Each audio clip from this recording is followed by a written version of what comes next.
Mr. Ellison, you're in my courtroom now. You're under oath. So I suggest that you answer my question. The people who ran the Feeding Our Futures program came to you in your official office in the state capitol December 11th, 2021, and asked for your help. And you agreed to it, amazingly. And we know you did. That's not because true. It's all caught on tape. Why'd you do it? Why'd you help them?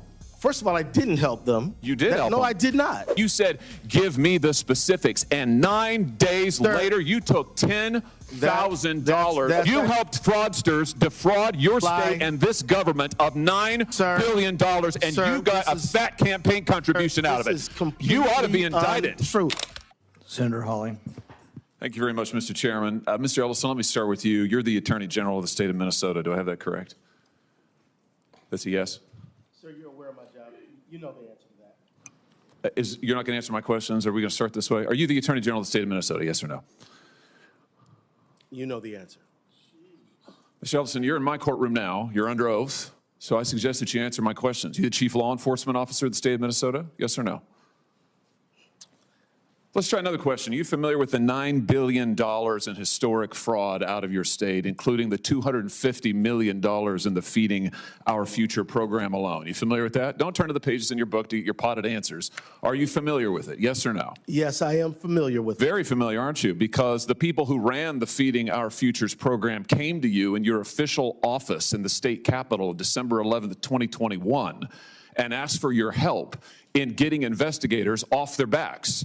They complained to you for upwards of an hour about state investigators going after them, and they begged you to help them, and you agreed to it, amazingly. And we know you did. That's not because true. It's all caught on tape. Yeah, Every single sentence is caught on tape. Here's what you said. Let's take a look. Obviously, You said, it's not a question. You said to them, send me the names of all these folks who are investigating them. You said to them, send me their names.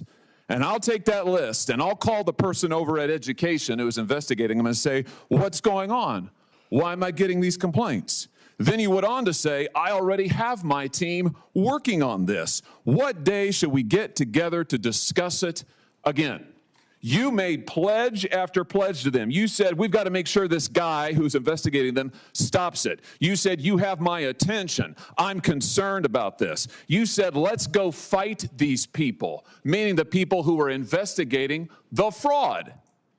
Why'd you do it? Why'd you help them? Are you going to let me answer?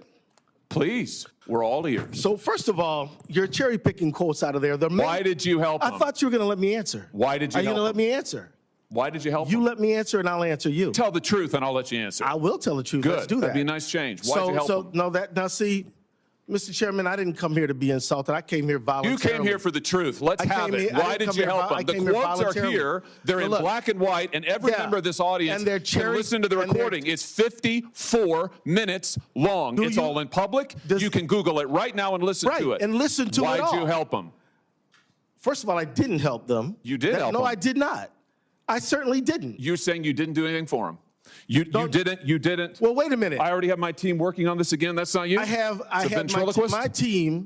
my team assisted with the information that led to the prosecution and conviction of these people. No, you didn't. You didn't lift a finger to prosecute them. No, you did not. No, you didn't because lift a finger it was a federal prosecution. You had, BS. You had whistleblowers come to you as early as 2019. You're the one talking BS. Hey, listen, it's my time. Doesn't know what you're talking about, sir. No, sir. You now have encountered the truth and you don't like it. Why'd you take their money?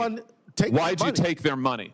I didn't. You took $10,000. No, that's a false statement. $10,000 9 days after the meeting. False statement. You took $10,000. Here's what happened. They went to your office. They solicited money from you. They solicited help from you. That's also wrong. They came to your office. It was your official office. You met with them for 54 minutes. No, they didn't. They asked you for help. You pledged it to them, and they talked repeatedly about money. In fact, it's all they talked about. That's a lie. Money, money, money, money. They said, we will put our dollars in the right place. We will support candidates that will fight to protect our interests. You replied, that's right.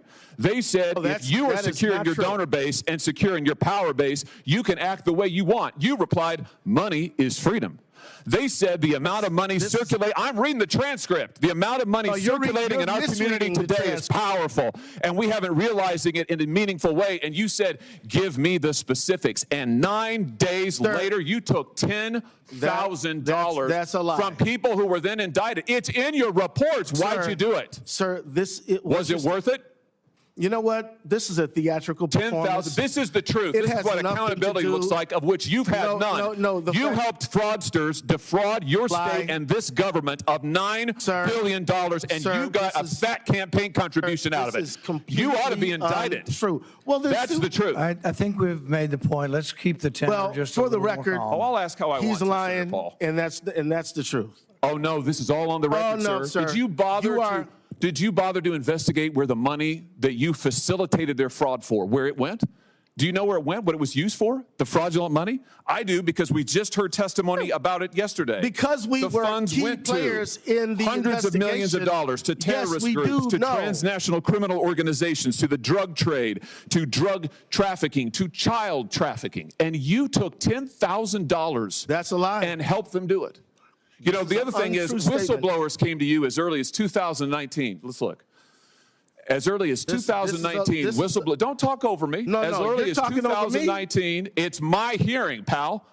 As early as 2019. Don't call me whistleblowers came to, well, I should call you prisoner because you ought to be in jail. Well, we'll see what you can do. In 2019, whistleblowers came to you in your office and referred to you fraud allegations from Feeding Our Futures, and you blew them off. Listen, your own state newspaper investigated it. The Minnesota Star Tribune, the Partners in Nutrition, brought its concerns to the Attorney General's office in 2018 and in 2019, and you did nothing. You did nothing for years. The only action you took is, once all these fraudsters came to your office and asked you to get involved and offered you money, then you got involved. Then you took the money, and then you got involved. They did not come to my office. You're completely wrong about that. You met with them for 54 minutes, and you took $10,000, and they also gave your family money. They gave your family thousands of dollars in campaign contributions in addition to what they gave false you. Statement. Let's put the this is completely untrue. The New York Post. Yeah, we know the New York Post. Minnesota Keith Ellison, AG, accepted campaign donations from individuals linked to the $250 million COVID fraud scheme after they were in your office. The donations came on December 20th. Sir, you met with them on December the 11th, and on January 20th, the FBI knocked over their headquarters. No. That's the sequence of events here. No, it's not. You've been right at the center of this fraud thing from the beginning, and you've enabled it. And, sir, you should resign. And, sir, you should resign. I was thinking the same thing about you. You should resign. I was thinking the exact same thing about you. I'm sure after encountering this truth, you are. Because it hurts to have accountability, doesn't it? Because after this parade of lies and presentation, I think you should be ashamed for misrepresentation. Time has expired.